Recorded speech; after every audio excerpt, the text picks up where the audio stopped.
Yung memo. May na-receive ba For kayo? the memo po, sir, it's only until today po from Only the until... PUP announcement po. Okay, so Yes po. only This until is April today. 30. Okay. We're not sure po.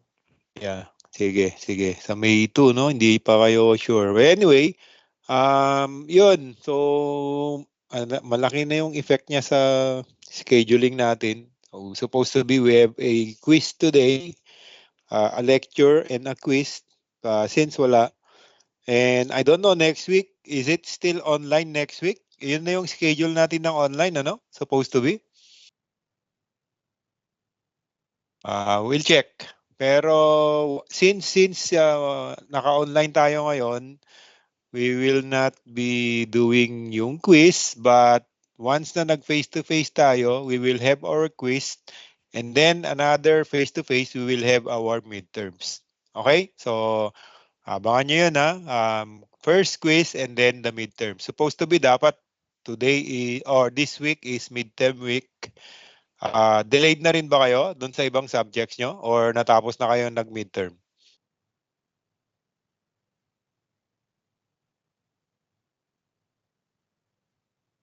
Delayed rin po for other subjects. Delayed din. Okay. Okay, sige. Can you see my screen now? Yes po. Nakita nyo? Yes po, sir, it's visible. Right. So we have 46 now. Let's start.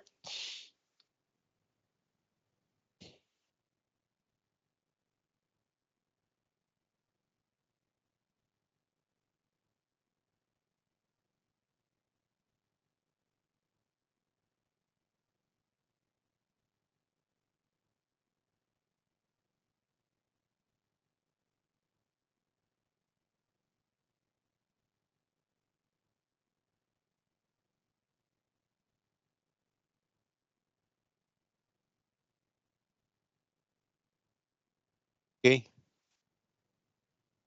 So since you can see my screen, and let's just recap yung last week's lecture natin. So our last week's lecture is we started to study or gained knowledge regarding sa basic object-oriented programming. Okay, so we have discussed about classes, about objects, what are the differences of those two, and then we also discuss about um, class variable and instance variable within a class. Okay, so dapat alam nyo na yung differentiation nun, ha? What is a instance variable? Instance variable is the property of the object or the attribute of the class, and it is being given to the object itself. And then yung class variable naman is a property na nasa buong lahat ng objects na ginawa dun sa class na yon is a class variable. Okay? So, yun. And then, we were able to create some objects. Pag-create ng object, we call it instantiation, coming from a class. And then, what else? We were able to know about the initialization o construction, yung constructor, and then yung new na method at saka yung underscore underscore new and then underscore underscore init. Okay, so those are the steps in constructing a class. Okay, so initialization, kahit na those two methods, kahit na hindi mo in-override or ginamit, meron siyang default na constructor method. Okay, and we also discuss about classes or UML diagram. Class UML diagram or class diagram ng isang object or isang class, a blueprint. Coming from that diagram, pwede nyong gawan ng program or gawan ng code yung class na yun. Now, today we will be starting to study about the 4 pillars of object-oriented programming. Okay, so the 4 pillars are inheritance, polymorphism, abstraction, and encapsulation. Okay, so for this week, we will discuss a study about inheritance and polymorphism. So these terms are used to categorize yung framework or to explain more simple yung framework ng object-oriented programming. So what is inheritance and what is polymorphism? How can we relate it in real life, and how we can create a code using that concept of inheritance and polymorphism in computing, or in particular sa Python. Okay, so first we have inheritance and polymorphism. At the end of this module, we should be able to define the inheritance and polymorphism, discuss the syntax and program structure of inheritance. Yeah, so that's the digital one. Demonstrate application programs in using or on using inheritance. And then we will discuss the types of inheritance. So inheritance, meron ding type. Okay? So demonstrate application program on different type of inheritance. So balik tayo sa coding, demonstrate natin kung paano mag-create ng program using the different type of inheritance. And then the intro to polymorphism concept. Okay, so inheritance. That word itself, is first things that comes into our mind is inheritance. Meron kang ma-inherit. You will gain something from someone else. Okay? So either sa parents mo, or sa grandparents mo, sa spouse mo, sa kapatid mo. Okay? So you will yung mga tao na yon pwedeng magbigay sa iyo ng inheritance. Okay? So that's a very simple way to explain inheritance, but it is the process of inheriting the prop of a parent class into a child class. Okay? So, babaguhin natin ngayon yung concept ng class.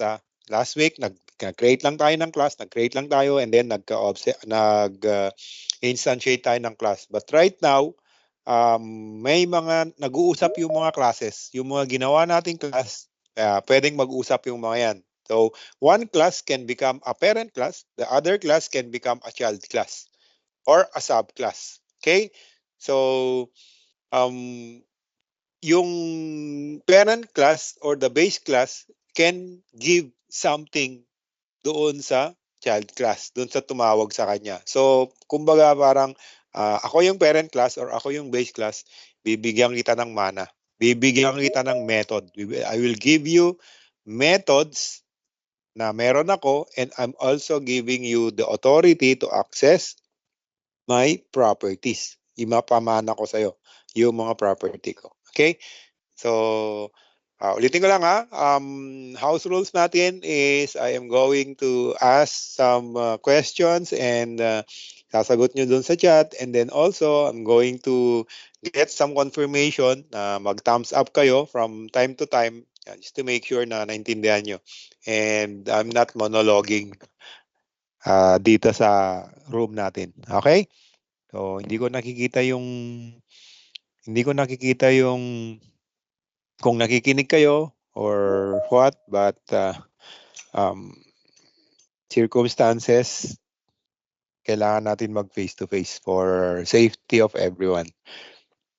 Okay? So ano ba yung purpose ng inheritance? Now that we knew based sa real life, and then we associate it into computing, now that we knew the inheritance, ng purpose or the main purpose of inheritance is reusability. Okay? So, reusability of code, because we can use the existing class to create a new class instead of creating it from scratch. Okay? So, tandaan nyo yun mga classes na to na nag-uusap, and then we can create more than one object with more than one classes. Okay? So using inheritance. Now, in inheritance, again, child class acquires, so panibagong word, acquires all the data members, the properties, and the methods from the parent class. Yun lang. Also, a child class can also provide its specific implementation to the methods of a parent class. So, ito yung nadagdaga. A child class, since namana niya lahat yung mga methods, yung mga attributes, pero pwede niya ring mag-provide ng specific na implementation doon sa method na binigay sa kanya ng parent class. So, paano natin siya i-associate sa real life? So, pag ikaw, namana mo, yung ilong ng nanay mo, okay? So, na-inherit mo yung ilong ng nanay mo, kung ano man yon, tapos hindi mo gusto. Ayoko yung ilong na namana ko, ayoko yung maliit yung ilong.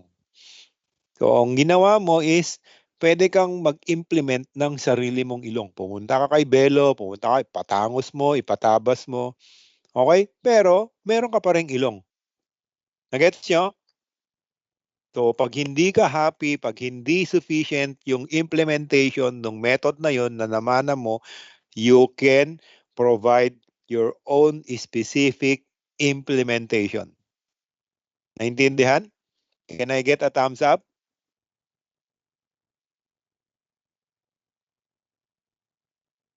Okay? Okay? Sige. Thank you. Thank you. So, that's it Yung ilong sana is the property. Okay? Now, may namana ka naman na yung namana mo yung boses. So, can sing. Okay? So, namana mo sa tatay mo yung you can sing. So, your father meron siyang ability or behavior na nakakakanta siya. Maganda yung boses niya. And then namana mo.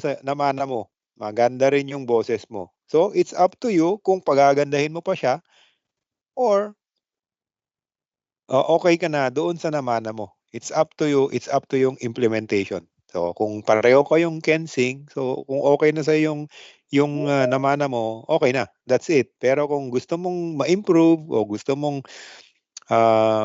maging mas magaling dun sa tatay mo, you can create your own implementation. As long as meron ka pa rin kensing na behavior. Okay? So, another example is in the real world, so a car is a subclass of a vehicle. So, anong ibig sabihin nito? Si vehicle yung parent class. Okay? And then si car, siya yung subclass na na-derive sa vehicle. Okay? Or na-extend sa vehicle. We can create a car by inheriting the properties of a vehicle. So, example, si vehicle is, siya yung parent class vehicle supposed to be merong wheels, merong color, merong fuel tank, merong engine. So, ito yung mga properties ng vehicle. So, lahat ng vehicle merong ganyan. Else, hindi siya vehicle. But, pagdating kay car, hindi niya na kailangan i-implement yung wheels, yung color, yung fuel tank kasi namana niya na. Hindi niya na kailangan gumawa pa ng property na yun. Namana niya na kay vehicle. Except that, si car sana is meron pa siyang ibang property. Okay? Meron pa siyang ibang property or meron pa siyang ibang, like for example, yung method niya, yung speed. Okay? So si vehicle, kung yung speed niya sana is by default 80 kilometers per hour, si car, pwede niyang palitan yung speed, gawin niyang 200 kilometers per hour, yung top speed niya. Okay? So that's the real world example. But now, okay, so ito, real world example. The vehicle is the parent class and then mayroong iba-ibang classification ng vehicle. So, motorcycle is also a vehicle. Tama? Car and trucks. Okay? And then, pagdating naman dito sa motorcycle, sa car, at saka sa truck, dito sa example na to, car is a child but is also a parent, is also a base class. Okay? So, yung car, meron siyang sariling property, meron siyang method na namana kay vehicle wherein pwede niyang ipamana doon kay sedan or kay SUV. Okay? Or ano pa ba yung ibang classification ng car? So sedan, SUV, um, MPV. Okay? So maraming classification. And then si sedan, since child sa dito, pwede rin siyang maging parent. Okay? So si sedan, say for instance, sabihin natin Honda, yung Toyota, so may mga ganon na nandito sa sedan. And then ganon din sa SUV. So inheritance, this is the simplest form of inheritance. Ang ibig lang sabihin nun is, since may mga property na si vehicle, pwede mo na siyang i-reuse doon sa car. Pwede mo na rin siyang i-reuse yung mga property ni car at saka yung mga namana niya kay vehicle, i-reuse mo na lang kay sedan. Hindi mo kailangan i-implement ulit. Hindi mo kailangan i-implement ulit lahat ng mga methods, lahat ng mga properties for each classes. Nakuha? Thumbs up?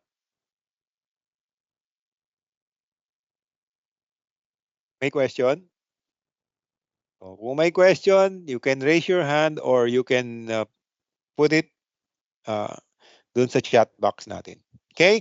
So from this left image na example, pagpunta natin dito sa figure 2, ito yung UML diagram. It's called inheritance diagram. Okay? So ganito yung representation ng inheritance. So car, ang pagbasa dito is car is a vehicle or car is a kind of vehicle. Okay? Ganun din. SUV is a kind of car and car is a kind of vehicle. Okay? So, ganun Ganun yung pagbasa nyo that's how the inheritance diagram being represented as a UML. As a UML, Unified Modeling Language. Okay, so hopefully na now let's expand itong inheritance diagram. Let's expand it into a more detailed example or document. So ito, this inheritance diagram is actually the output or yung gumagawa nito is yung mga business analyst. Okay? So yung mga business analyst, pag ito binigay mo sa programmer coming from a business technical analyst, maiintindihan na to ni programmer and then mako-code niya na. Then, in a more detailed one, ito. So, ito na yung sabi ko, 'di ba, last week isang box lang yung ginamit natin and then walang mga relationship with the other classes. But right now, these are 4 classes. Okay? 4 classes siya na pag ganito yung ginawa mo, ganito yung binigay ni BA, maiintindihan mo na agad as a programmer, as a coder. Okay, so 4 na class yung gagawin ko. Class person, class student, class teacher, class doctor. So, dun sa person, I am going to create 3 instance variables, which is name, age, and gender, and I am going to create 2 methods with the signature it and walk. Okay? So those are example classes using UML diagram. But in terms of inheritance, we have a parent class person. We have 3 children, wherein student is a person, teacher is a person, and doctor is a person. Okay? So ganun yung pagbasa mo ng relationship. And since person si student, you don't need to put name, age, and gender doon sa class ni student. Na-reuse nyo. Na-gets nyo yung reusability? So, si student, si teacher, at saka si doctor, hindi na niya kailangan ilagay yung name, age, and gender. Bakit? Kasi meron na siyang na-inherit doon sa class person. Doon sa base or parent class na ang tawag sa kanya is person. Okay? And then also, Ano pa yung mga na-inherit niya? Aside from property, na-inherit niya rin yung methods, which is there are two methods from within the person. It's called eat and walk. So student can also eat, can also walk. Teacher and doctor can also have the methods eat and walk due to inheritance. Okay? So pagdating doon sa student, idadagdag mo na lang yung mga customize or yung custom na attributes para sa student. So student needs to have a program and a study year. And then student needs to study and held exam as their method. So ganun din sa teacher, ganun din sa doctor. Can I get a thumbs up kung naintindihan nyo tong diagram na to?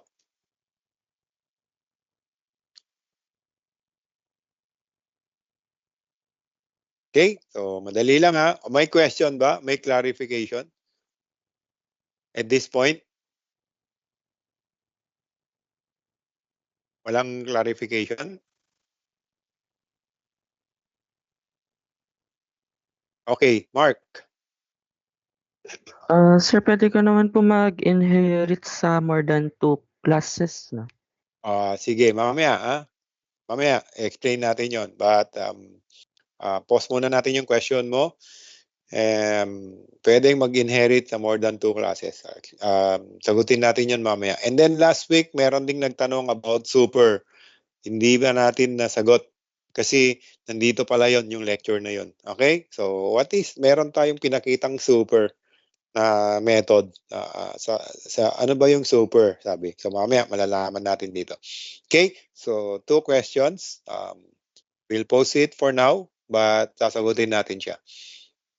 So kung wala na, um, dali naman siyang intindihin. Now, let's go sa computing. Now that we know the concept, now that we were able to shift our mind into how we need to represent the inheritance sa isip natin. Okay? We are now ready to implement it also in Python or in um, computing. Okay? So, ang gagamitin mo lang is this syntax. Okay? Dito sa Python. Just using Python para kay Python lang to So lahat ng mga languages, programming languages na supported yung object-oriented programming framework, iba rin yung implementation niya. But for Python, ito yung implementation. So you use the syntax class, or you use the what do you call this? We are to use yung special method ni Python, which is called class pa rin. So gagawa tayo ng class, puro classes lang siya. So class-based class or yung parent class, okay? And then ito yung body niya. And then para magkaroon kayo ng relationship, class derived class or yung child class or yung subclass, and then open and close parenthesis lang doon sa parent class. Ituturo mo yung parent class. So, ang ibig lang sabihin nito is, we have 2 classes, but the derived class is now inheriting all the methods and properties of the base class. Okay? Okay? So, nakuha nyo that's the syntax. And example program. So, example program. In Python, inheritance is implemented using the class keyword. When a class is derived from another class, it automatically inherits all the attributes and methods of the parent class. Here is the basic example. So, pwede bang malaman, palagay naman kung sino yung parent class and sino yung child class? Palagay naman sa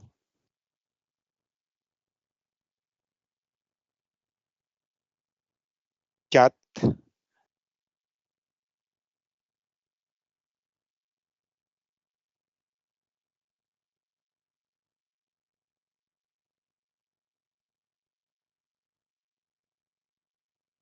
Okay? Okay? Okay, so ayan. So dali lang. Hindi yata, hindi na ako mag...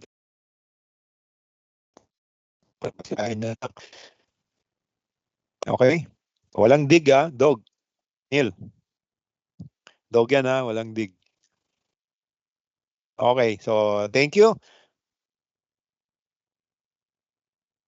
Yep, so all are correct.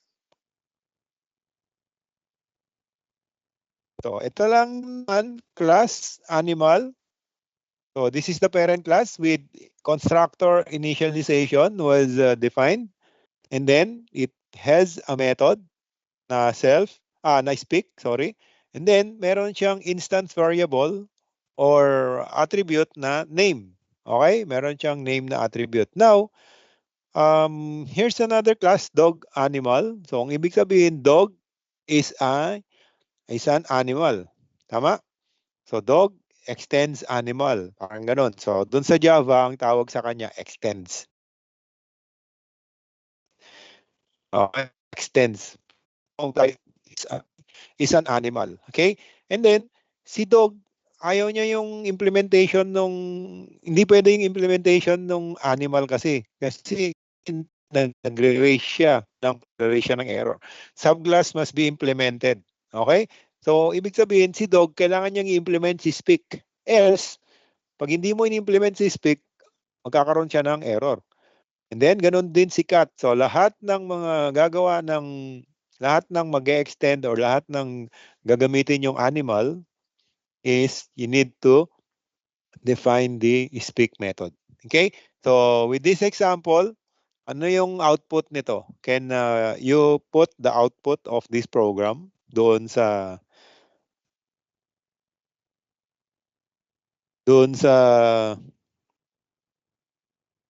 chat box natin? Tingin nyo, ano output nito? Rufus, Wolf, Fluffy, Speak. Fluffy.mu.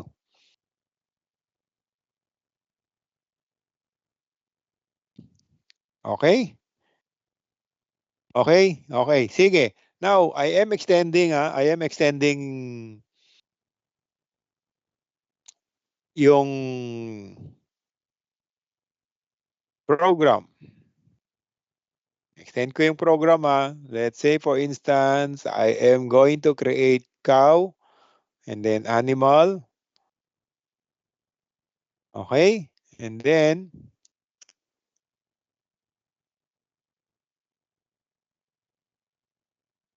dev, sabihin ko play, return,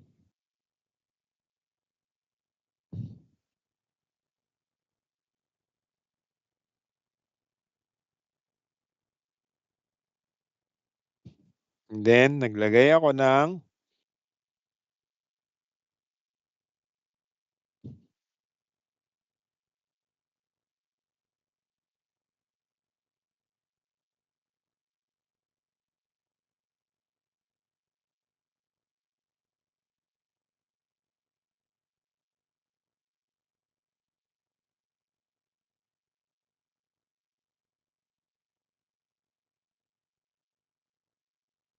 ano output niyan?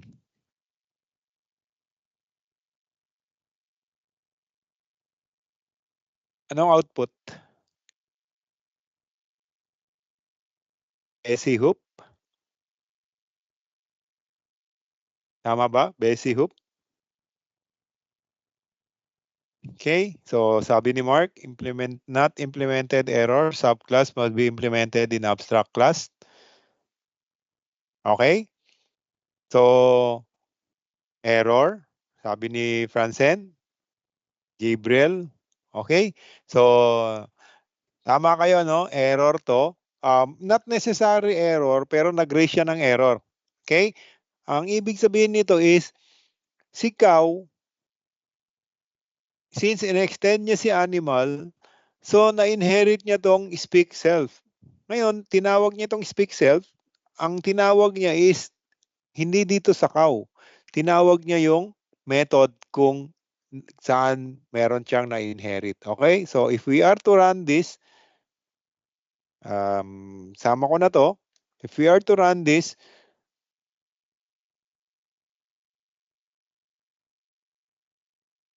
okay? So, Rufus Wolf, Fluffy Mew, and then, ayan, meron tayong subclass must implement in abstract method. Okay? So, kasi hindi na-implement yung speak. Hindi na-implement yung speak. Rather, in-implement mo yung play. Now, if we are to implement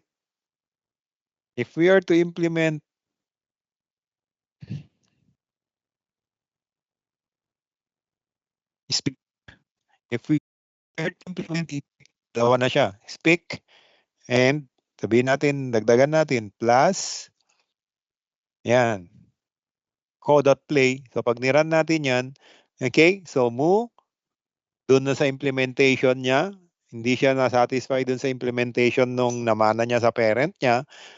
But, so meron siyang gumawa siya ng sarili niyang implementation, move, and then meron pa siyang isang method na play. Okay? So, any question? Or maliwanag ba?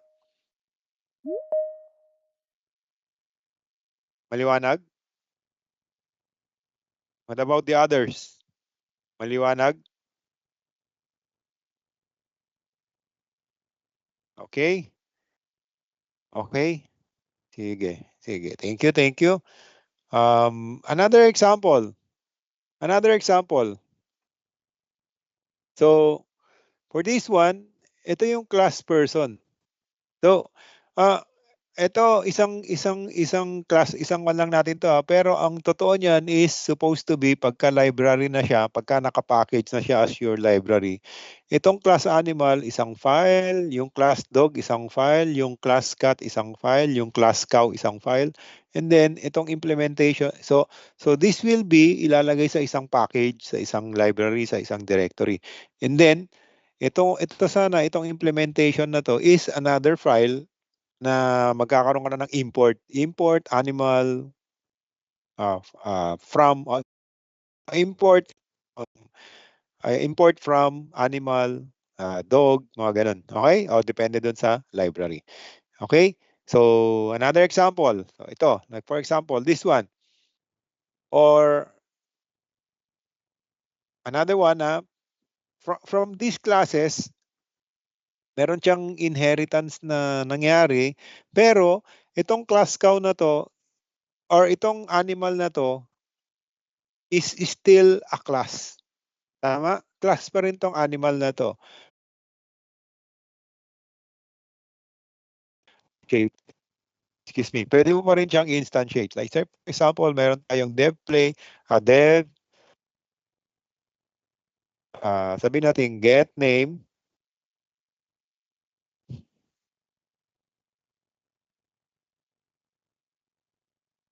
Okay? So return. So itong class animal na to, we can still instantiate it at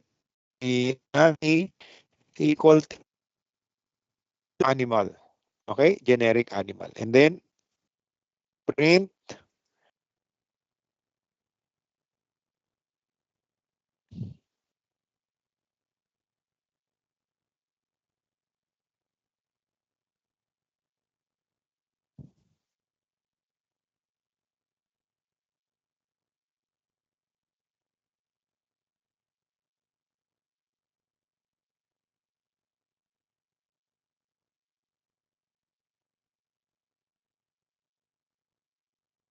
yan. Okay? So again, pwede mo pa rin siyang instantiate. It is still a class of its own. Okay? It's just na yung dog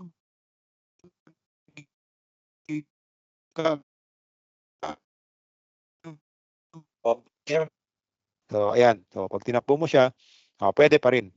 Okay? Pwede pa rin. Not necessary na kasi parent siya.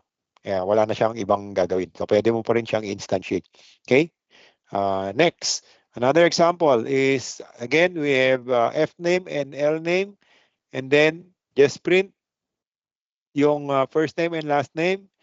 And gaya ng sabi ko kanina, this class person is still a class of its own. Pwede mo pa rin siyang instantiate. So for this example, we were able to instantiate person and then its name is Jose Rizal. Pag pinrint mo yan, so it's still Jose Rizal. But now that this is a parent, this is a person, you can now create something. Di ba? As a student. And then extend person or student is a person. And then, itong pass, ibig lang sabihin nito is lahat lang ng mga student na na-create is namamana niya lang sa person. Okay? So, namamana niya lang sa person. So, walang ginagawa to. Kumbaga, nag-pass lang kasi siya eh. Okay? So, ang ibig lang sabihin nito, lahat ng mga attributes at saka mga methods ni person, yun lang yung nagagawa ni student. So kinas mo lang si person. Kinas mo lang siya as a student. So example is students Melchora Aquino and then print name. So sino tong mga to? Itong what do you call it? Itong method so is we but we inherited the initialization constructor of the person. So, Melchora Aquino, ang gagawin nito is pupunta siya sa person, F name and last name. And then, ganun din, x.print, since namana niya yung print name, pupunta lang siya dito sa person. Okay? So, pag niran natin to, ayun. So, same lang din. So, maliwanag yung inheritance. Maliwanag na. Okay? So, isa, dalawa, tatlo. So, sige, dagdagan pa natin ng example. Okay? Dagdagan pa natin ng example. So, another example is, again, parent. Parent is, may parameter lang siya. Parent param, constructor with param, and then yung child, extends parent or child is a parent. So, meron ka ng connector, meron ka ng namana, si child, may namana siya. And yun, super. Okay, so meron tayo ulit super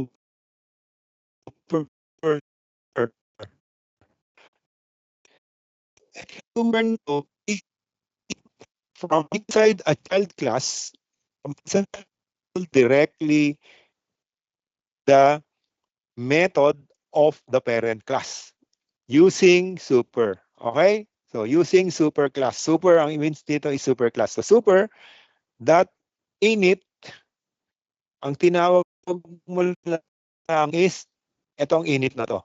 Okay? Kasi gumawa ka ng sarili mong implementation ng init. Okay?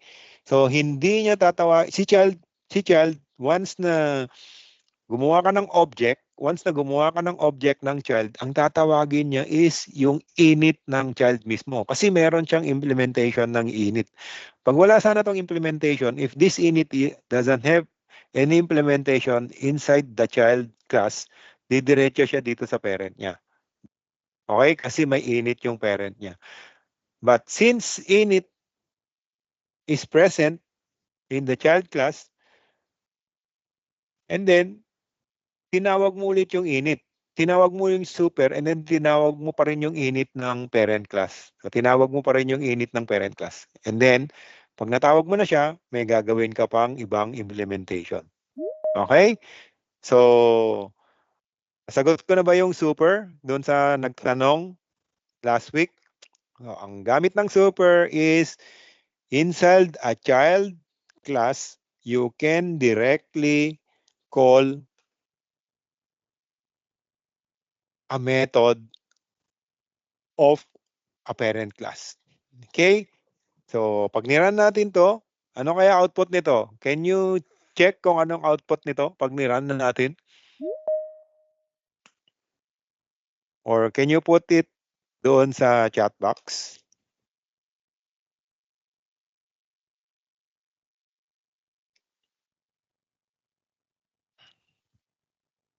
Ano output niyan?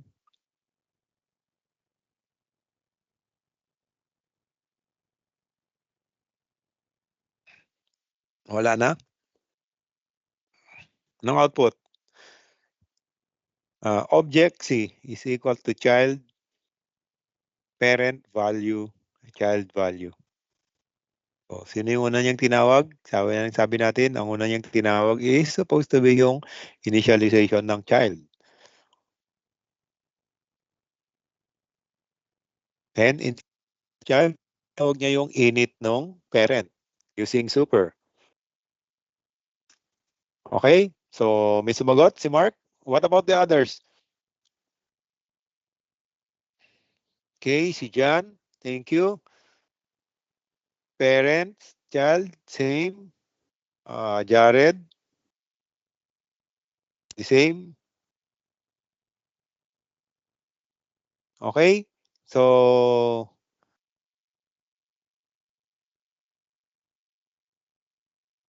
ayan. Okay. So, Javinar, can you explain kung bakit yun yung sagot mo? Which is correct, by the way. Pero, pwede ba ma-explain to the class? John Matthew?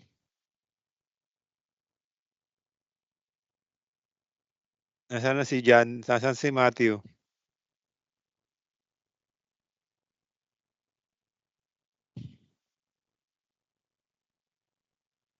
Or sino makaka-explain? Uh,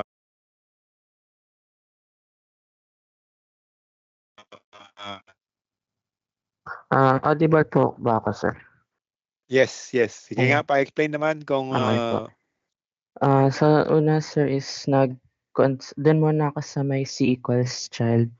So, nag-construct tayo ng child object then nag-pass tayo ng dalawang arguments, which is parent value and child value. Dahil dun sa may class child, meron siyang sariling init na function which takes into parameters yung parent param and child param. Then nilagay natin siya sa C variable. Then sa child class, yung def init, so automatic siyang nako-call kapag na-construct na yung object. So, mangyayari is, and mako-call yung child method na init, then sa loob nun, gagamitin yung super class, meaning i-call niya lang i-run niya lang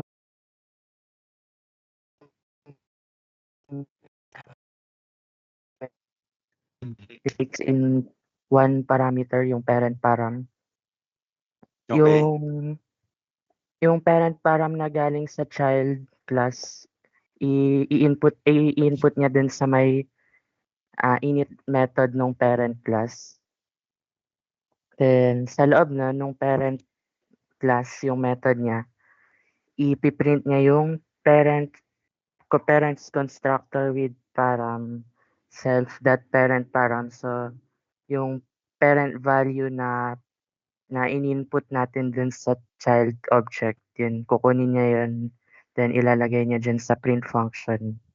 Then after nun, next line na ulit, yung sa child naman, ipiprint niya yung child's constructor with param, self.child param. So, kukunin niya yung child underscore param na in-input natin, which is child value. Kaya yung output niya is yan, first line, parents constructor with param, parent value, then second line, child's constructor with param, child value. Okay. Okay. Ayun. So, finalo lang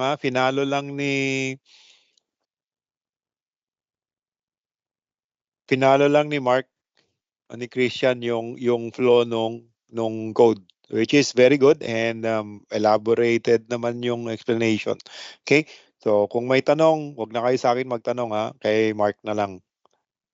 Mas magaling siya mag-explain. Which is okay? So, it's correct. So, parents constructor, parent value, and then child constructor, child value. So, ito, yung parent, tinawag mo yung super function or yung function ng parent class. And then, tapos mo yun, ginawa mo rin yung sarili mong implementation, yung tuloy niya, which is the class constructor. Okay? So, another example using super is like say we have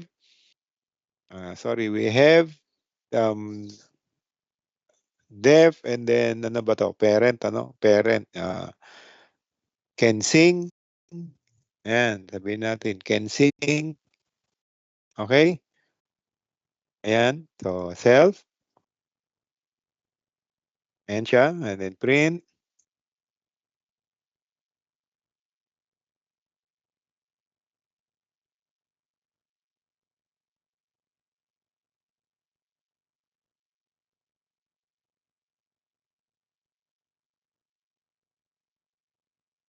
Ayan. So, yun lang yung ginagawa niya. And then, you can actually call super. Okay? So, gusto mong tawagin sa loob ng class, sa loob ng class, you can call super function that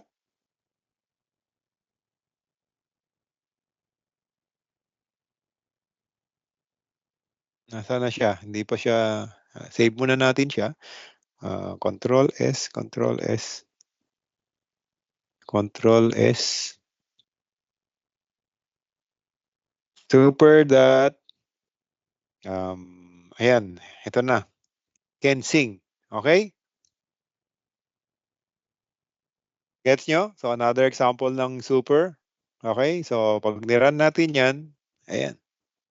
Gets? Yun yung sagot dun sa super. Pero, syempre, explain ulit natin yan mamaya.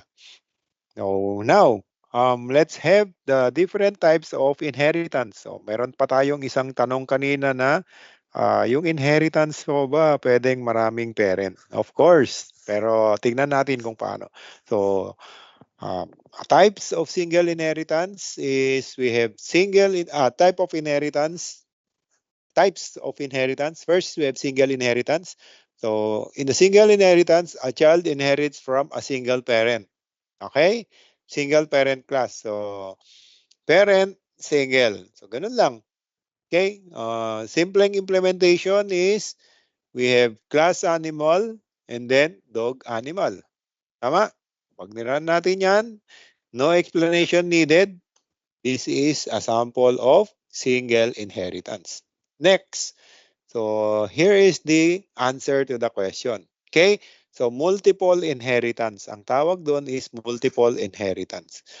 In multiple inheritance, one child class can inherit from multiple parent class. So, more than one. So, here is one child class and multiple parent classes. So, si parent class, another parent class, and then si child class.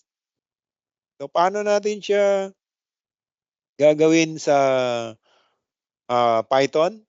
So, this is the parent one, which is class person, and then this is the parent two, which is class company.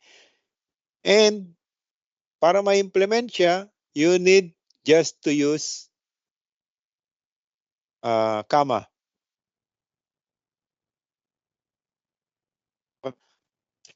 Ang ibig lang sabihin nito, employee is a person and also a company. Parang ganon. Okay? Employee is a person and also may company siya. Okay? So, nasagot ba yung tanong kanina? So, more than one na, pwede pang marami yan. Pwede pang marami yan. So, parent class 1, parent class 2, bahala kayo kung gaano karami yung gusto nyong ilagay na i-normalize na classes as a parent. And then, separate mo lang siya ng comma. So, employee is a class that extends class person and extends class company. And then, kung meron pa bang i-extend, sa Control Z, kung meron ka pang i-extend na iba, lagay mo lang dyan. Ano ba? Company, person,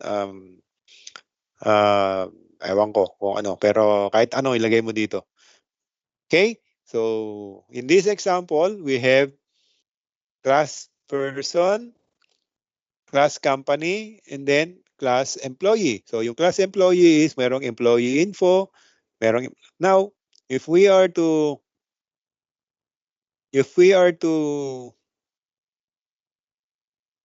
alisin muna natin to control, yan. And then, Alisin muna natin yan. And then, let's... Ayan. Okay? If you are to implement employee, ayan, si employee lang yung in-instantiate natin using variable employee, emp. Then, we can now give the person information. We can now give the company information. We can now give the employee info. So, pag niran natin to, output will be the biodata of the person, si Jessa. Okay? So, inside class, inside person class, inside company class, inside employee class. So, si Jessa pala, age 28, katrabaho siya sa Google na nasa Atlanta, US, and then salary niya is 1,200, 12,000, siguro USD yan. And then, ang skill niya is machine learning. Okay? So, nag-gets nyo? Multiple inheritance? Can I get a thumbs up kung nag-gets nyo yung multiple inheritance?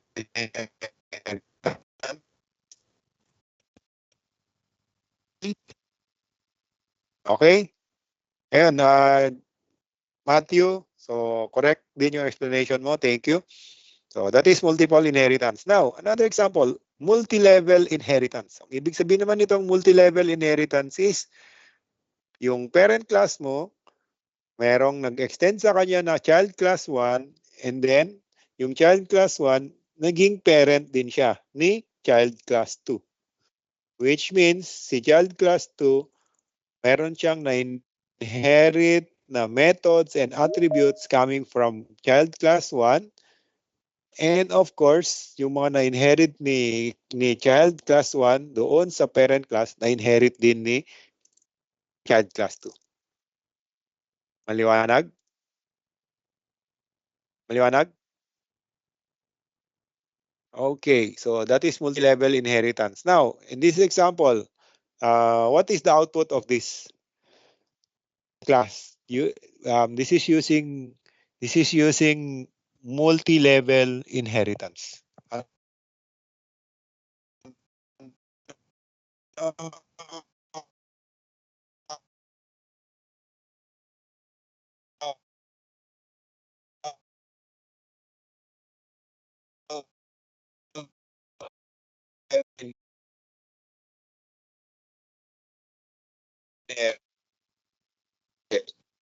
What is the output of this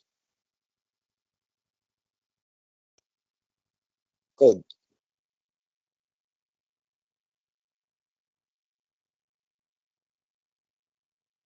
Palagay doon sa chat box.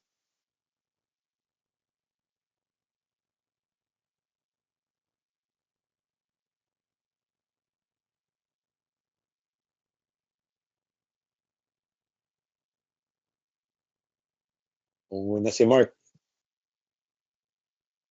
Inside vehicle class, inside car class, inside sports car class.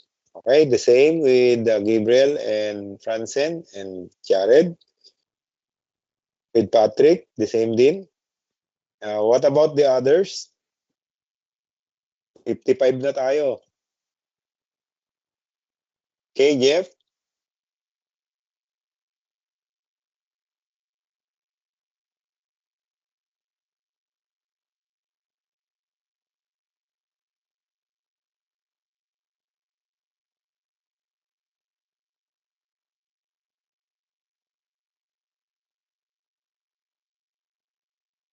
Okay, Neil. Okay, so ayan. Tingnan natin kung tama kayo ha. Simulation lang din naman to. Okay, so inside vehicle class, inside car class, and inside sports car. So no explanation needed. Doon sa mga hindi nakakuha, cope up. Okay? Mag-cope na lang kayo. I'm not going to explain this anymore. Now let's go to other type of inheritance, which is the hierarchical inheritance. Okay? So, in this type of inheritance is pabaliktad naman. Okay? So, si parent, pwedeng maraming nag-implement sa kanya. Okay? Si parent, pwedeng maraming nag-implement sa kanya based on this image. Okay? So, with this example, using this inheritance type na hierarchical. Can you give the output of this code?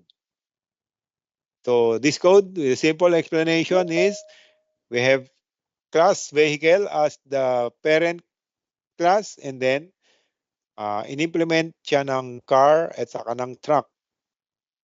So ano output nito?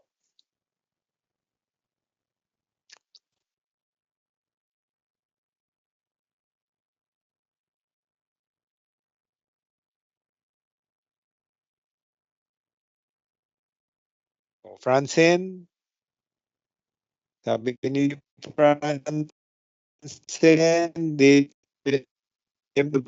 is a truck name is Ford. Sabi din ni Gabriel. Si Mark, the same. Okay? So, ayun lang ginagawa ko pinapractice ko lang kayo sa simulations. Okay? What about the others? Si Patrick. The same, yung sagot.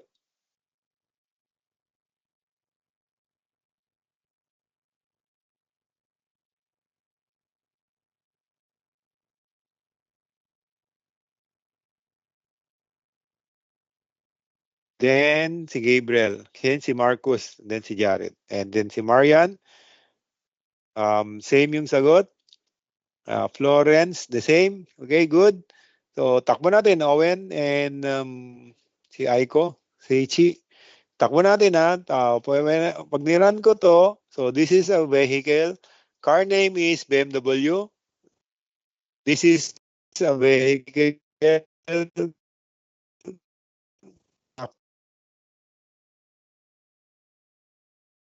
Name is Ford.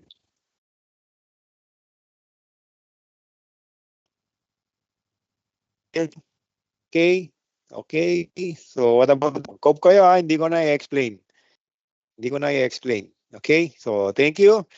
Now, we also have a hybrid inheritance. So ang hybrid inheritance is it consists of multiple types of combinations of different inheritance. So it's called hybrid. So pwedeng combination ng maraming ng iba-ibang klase ng inheritance. Okay? So, ito, an example nito, ano bang combination nito? When we say hybrid, pagka tinanggal mo yung child tree, meron siyang ano to? Anong tawag dito sa inheritance na to? Si parent at saka si child class saka si child 2. Ito 'yan, di ba? So hierarchical. And then pag tinanggal mo naman si child class 2 at si child class 1, ang naiwan lang si child class 3, meron siyang single parent. Okay? And then, pagka tinanggal mo naman si child class 2, meron siyang parent class, child class 1 sa child class 3. So, hybrid. Okay? So, combinations of multiple types of inheritance. Okay? So, hybrid inheritance is a combination of multiple inheritance and multi-level inheritance. Okay, that means a class can derive from two or more classes, just like the multiple inheritance, but those classes can be primarily as well as secondary. Okay, so example. Okay, so wag na natin example. So another child class, parent, grandparent, and then pwede ring parent 1, parent 2. Okay? So si parent 1, naka-derive siya kay grandparent. Si parent 2, na-derive siya sa grandparent. And hybrid. And example, tangible na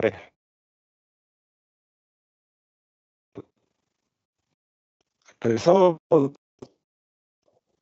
Kung yeah, simulate it again. Simulate ko rin sports car at saka vehicle, which is multiple inheritance, and then nagkaroon din siya ng, so this is a hybrid inheritance, so combination of multiple and hierarchical inheritance. So, ano ang output nito?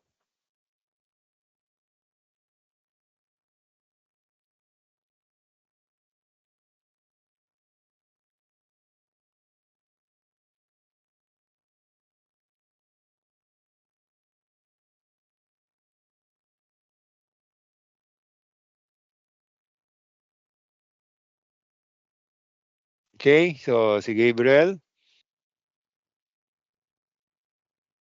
Okay. Si Nikki. Okay. Okay. So, ayan, lahat naman na gets. Takbo natin. Takbo natin. Yan. Okay. Inside a vehicle class, inside a car class, inside a sports car class. Okay. Any question?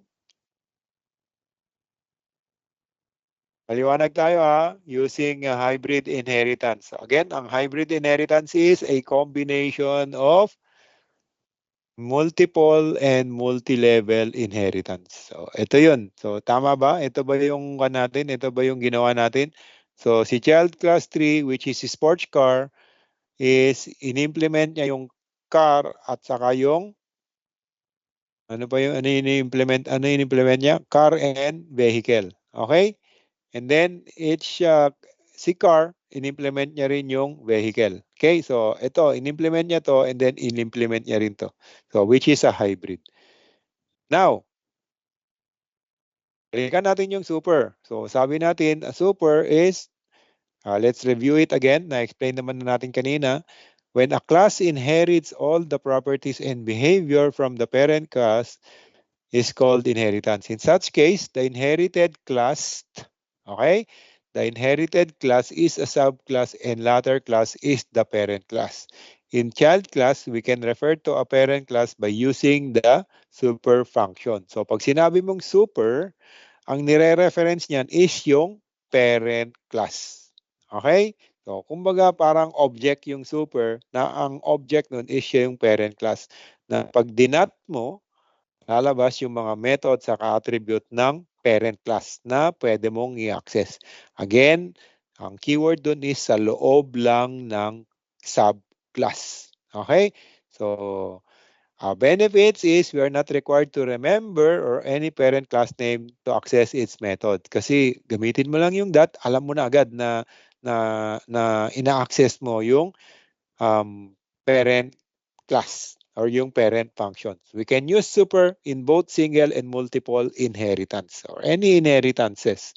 The super function support code reusability as there is no need to write the entire function. So another example is, again, class company, meron siyang company name na Google.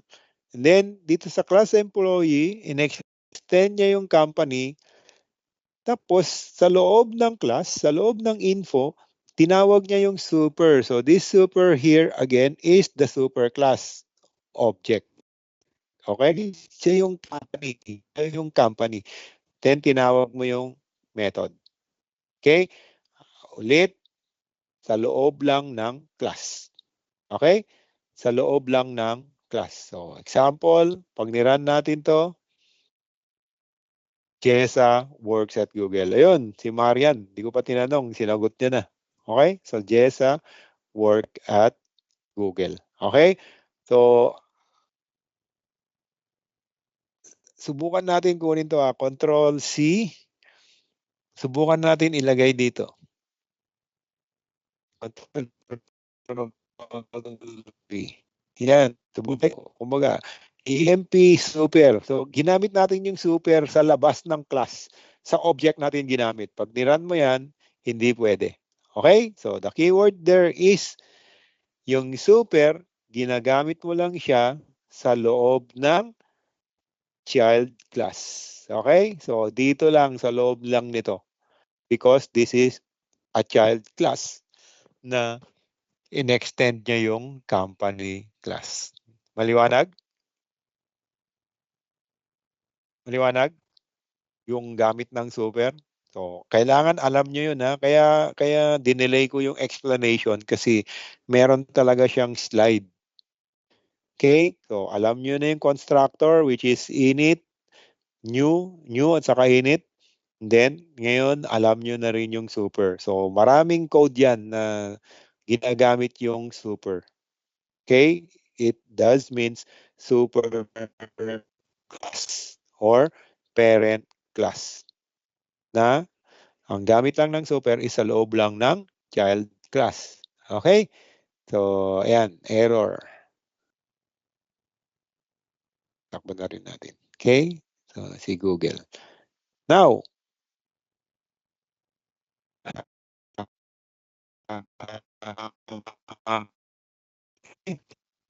ano, lamig dito sa ko. To-toilet lang ako. Okay? So, 3 minutes.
Okay. Nadidinig ulit ako. Nandito na ba kayo? Pa-thumbs up naman. Okay. What about the others? Nandyan pa ba? Nandyan pa? Parang kokonti na lang yung nagre-raise, nagta-thumbs up, ah. Okay. Okay, sige. Let's proceed. Konti na lang 'to. Method overriding. So, meron tayong inheritance kanina, and let's to introduce another jargon, another definition, another term. We will call it method overriding. Okay? So, ano yung method overriding? It's a type of inheritance. Okay? So, sa inheritance, hindi naman type ng inheritance. It is also being used in inheritance. So, in inheritance, all members available in the parent class are by default available in the child class. So, alam na natin yun, di ba? Yung kung ano yung merong doon sa parent class, by default, ibibigay niya yun or ipapamana niya yun sa child class. So if the child class does not satisfy with the parent class implementation, then the child class is allowed to redefine the method by ano ulit? Extending additional functions. Okay? So nagawa na natin to. Lagi nga natin ginagawa eh. This concept is called method overriding. So again, kung meron kang namana na ilong na hindi mo gusto, pwede mo siyang i-override.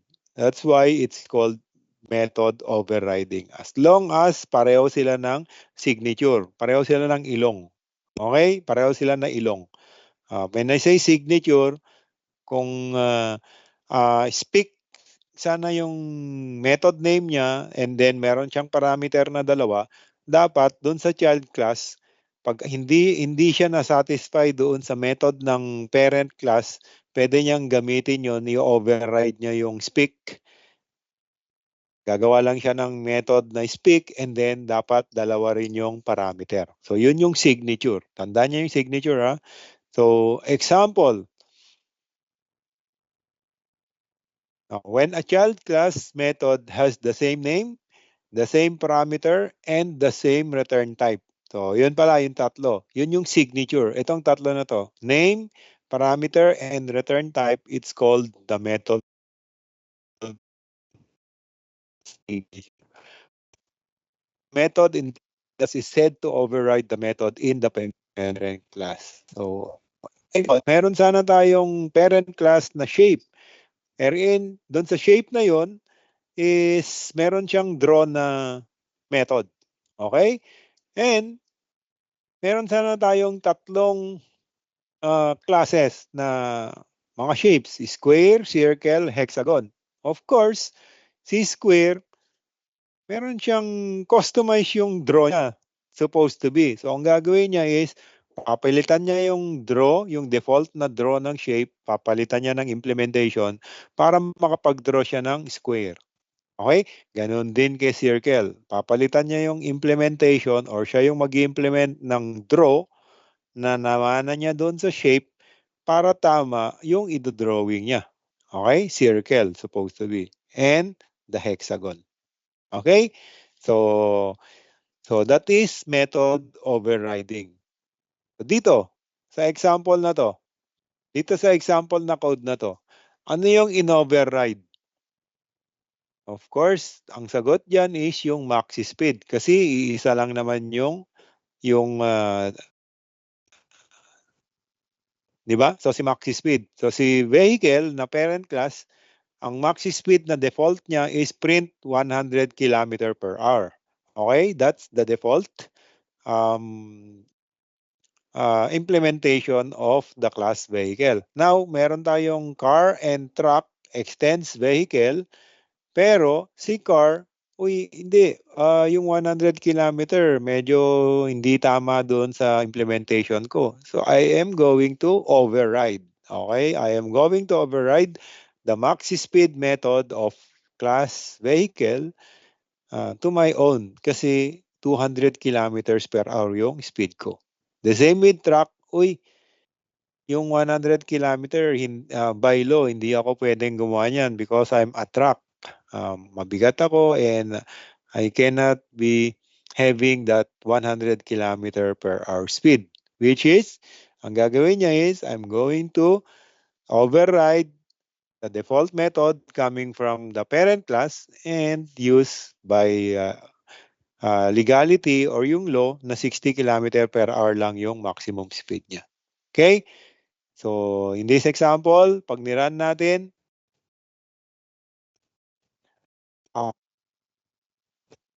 Okay, thank you, Francen. 200 kilometer per hour and 60 kilometer per hour, which means na override. So this is an example of method overriding. Okay? So method overriding. Any question about method overriding? Or naiintindihan nyo ba siya?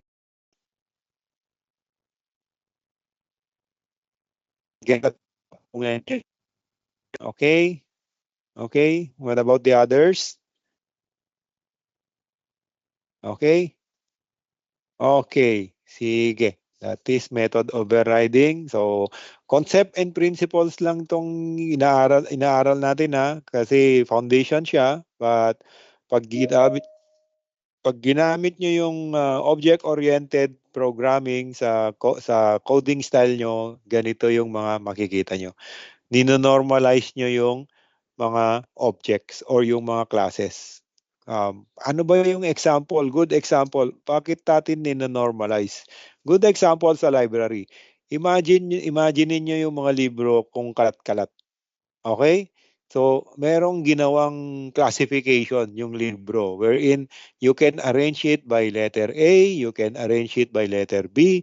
So, nakaka-classify siya. That's why it's class. You can classify it into letters or into subjects na yung library is merong shelves, tama?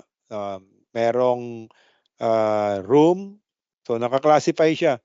And then, sabi natin, meron ding floor. Okay? And then, each floors, meron silang yung, ano ba yung framework sa library? Dewi something about sa library. So, ganun din yung classes. Nano-normalize mo siya para mas madali mo siyang intindihin. So, another good example is yung database.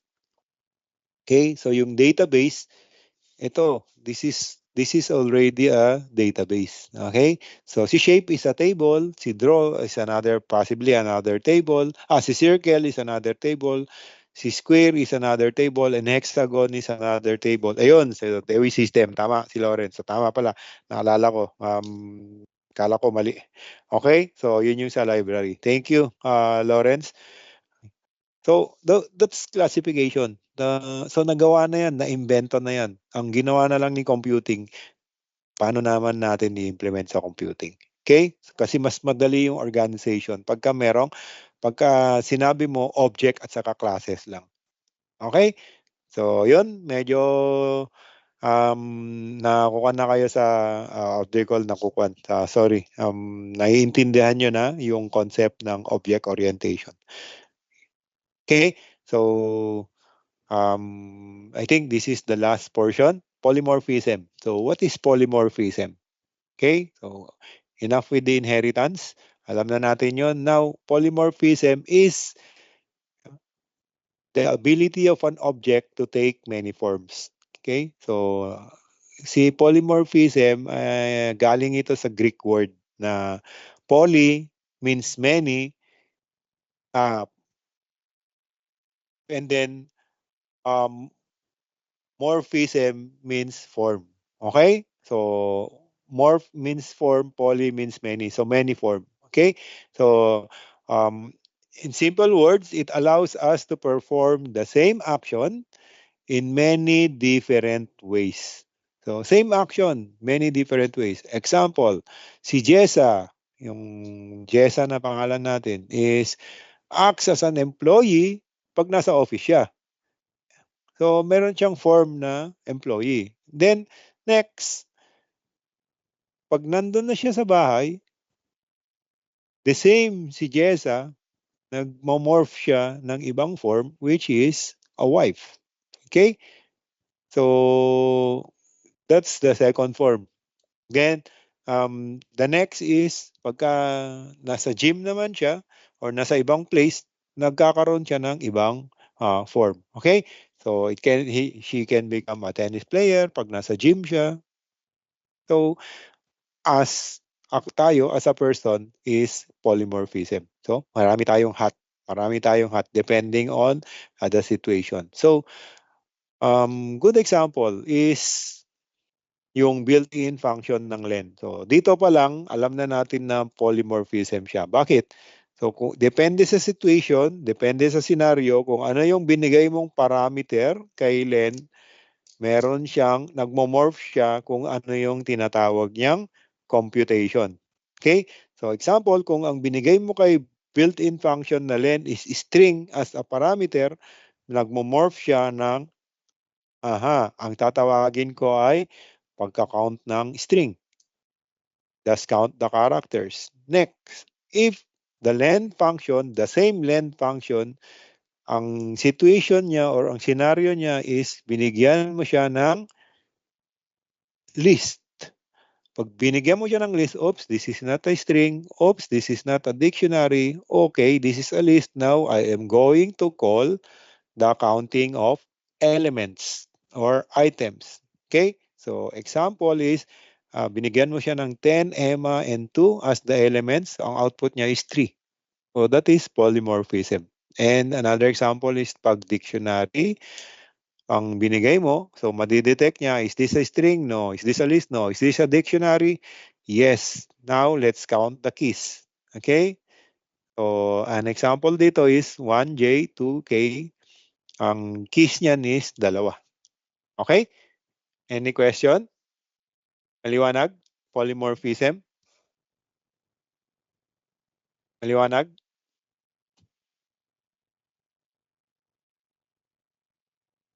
Okay. So, yun. Now, so we have overriding. Now, we have polymorphism in inheritance. Okay, so tayo naman, gawa tayo ng sarili nating polymorphism. Gawa tayo ng or meron na yon, nagawa na natin yon kanina. So, this one is a form of polymorphism. Okay? So, yung draw, yung implementation ng draw, saka ng circle, saka ng hexagon, nag-iiba. Okay? So, depende kung sino yung nag-implement. This is a polymorphism. Nag-iiba yung face niya. Pero, yung method niya is draw pa rin. Di ba? Same method, but different implementation. Nagmomorph siya. So, polymorphism in inheritance is mainly used in inheritance. So, a child class inherits the attributes and methods of a parent class. The existing class is called the base class and new class, blah, tapos na yan.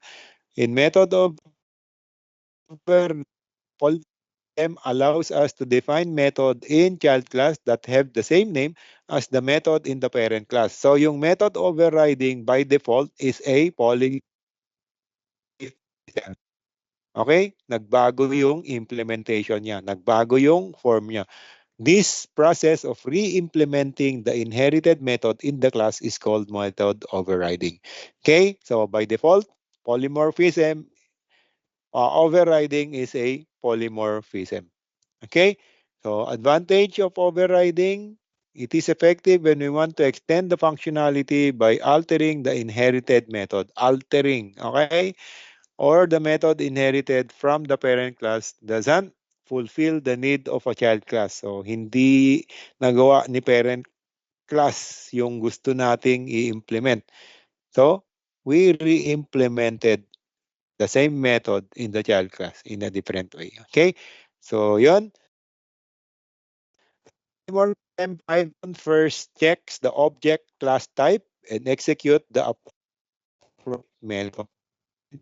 It calls the function. So, eto. Di ba? Tini-check niya muna kung ano yung parameter na binigay. Kung ano yung parameter na binigay. So that is polymorphism. So polymorphism, meron na tayong code nito. This is inheritance and overridden.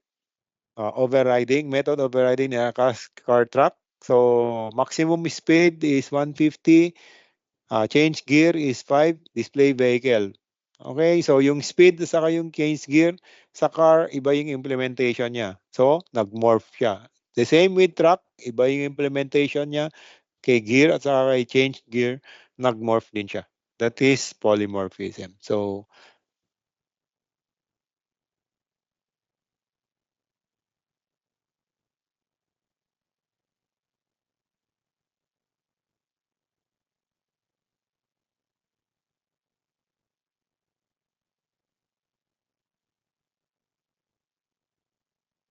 Ayan.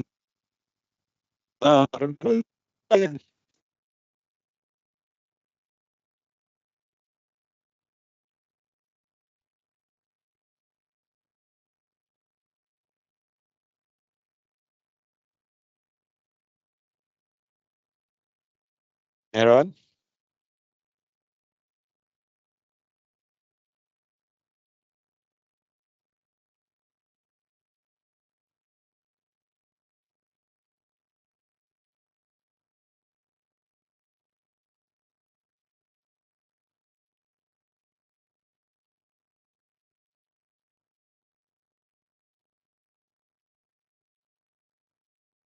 Ano output niya? Sige nga.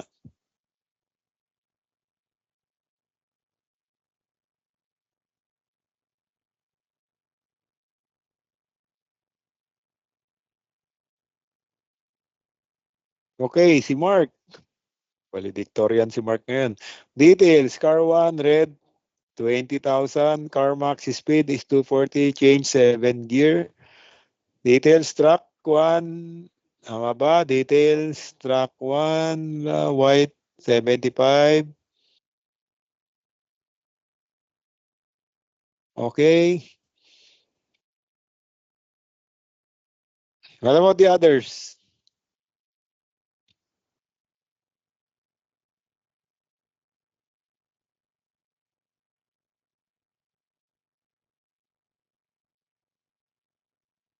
Okay, ito na, dumami na.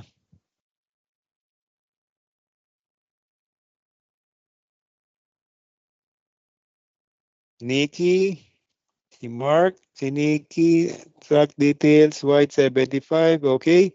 And then si Franzen, we have truck details, car 1. Pwede na kayong i-deploy i-deploy sa mga company. Details, car 1, red 2,000, okay. Gear, kay Jared, si Jeff, Franzen, si Marjoy, si Jeff, ayan, si Jared, si Aaron, okay, 6 gear, Carl, okay, and then si Annalisa, si Ruth, si Matthew, si Chi, okay, John, 150, okay, okay, yun. Sige. So, ano yung kaibahan ng vehicle sa yung truck? Kaya nagsabi natin kanina, si vehicle is a class of itself. Okay? So, hindi lang siya base class. Hindi lang ang gamit niya, hindi lang siya parent class. Okay? It's still a class of its own. Excuse me. A class of its own. Okay? Pwede mo pa rin siyang gawin ng object. But, of course, kung ano yung mga default nitong mga method nito, siya rin. Okay? So, dito, pwede naman natin gawan ng sariling truck na vehicle. Di ba? Pwede natin gawan ng Control C. Gawan natin siya ng, let's say, gawan natin ng isa pa. Okay? So, motor, cycle, object. Di ba? So, si motorcycle, motor, cycle. Control C, Control V, and then yung motorcycle is Control V. Maximum speed is, so, sabihin natin 140. Okay, and change into fifth gear. Ayan. Okay? Dito, pwede mo na lang siyang kunin. Okay? Pwede mo na lang siyang kunin. So, any question? Sorry. Pag tinakbo natin, tama ba yung mga sagot nyo? Change gear, vehicle, 150. Okay? So, hindi na yung motorcycle, nandun yung class, parang walang ginawa kasi nakaabang lang siya.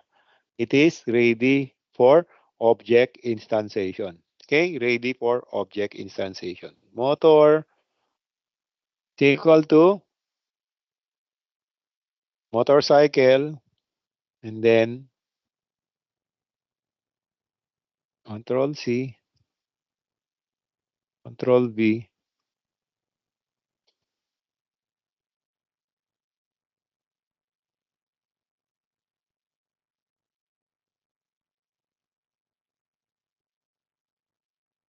Blue. Okay?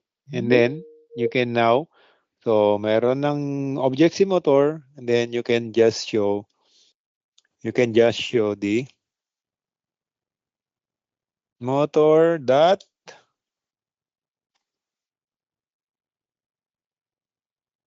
show. Okay? So, run. Ito na, si motor. Okay? So, again, method overriding. Na-explain na natin yan. Another one good example is ito, shape, draw, draw, draw. So that is method overriding. Okay? So ayan, override.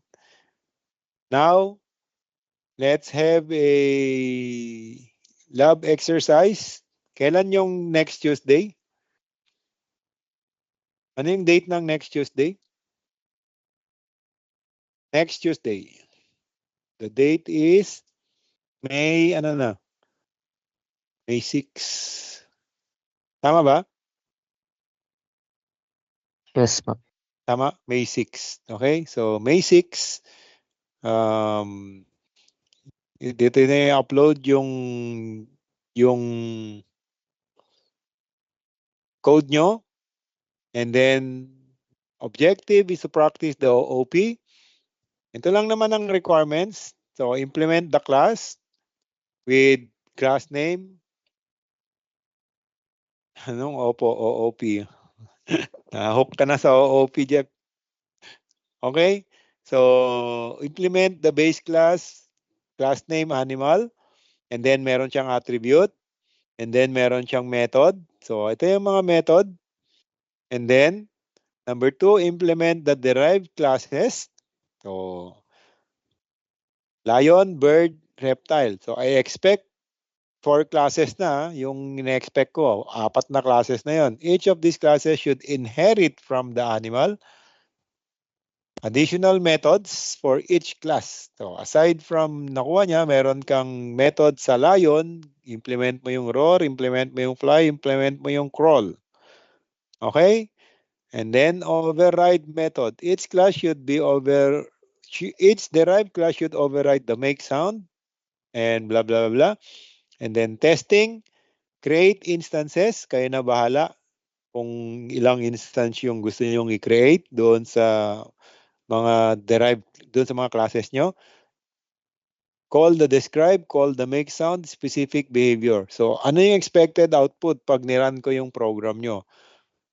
The program should display the name, the age, and the sound of each animal makes. So, ito, dapat tawagin nyo yung mga proper method. It should also show specific behaviors like lion roaring and bird flying. Any question dito? Okay? So, again, pag nabasa nyo, naintindihan nyo yung requirement, you are half done. Okay? So, yan lang. You are half done pag naintindihan nyo yung requirement. Huwag kayong code ng code ang di nyo pa naintindihan yung requirement. So, phrase by phrase, if not word by word, intindihin nyo yung requirement. So, meron yatang naka-raise hand? Meron ba? Meron ba? Mark? Sir, dito po sa lab, yung bawat class po ba ilalagay sa separate files or iisang file lang? Dapat separate files. Okay? Separate files lagay natin. Para mas madaling para yung testing nyo sa another separate file, and then makita natin kung ginagamit niya yung import. Okay? Gets? I-zip nyo na lang and then upload nyo. Any other question? Yes, ito yung magiging lab activity nyo for today, pero for this week. Ang deadline of submission will be May 6. Okay? So, kung next week, pwede tayo mag face-to-face, we will have our quiz. Ha? So, let's wait for some announcement. Pag walang announcement, mag-face-to-face tayo. Okay? Any other question? Pag wala, can you open your camera just for documentation kasi nahanapan kami?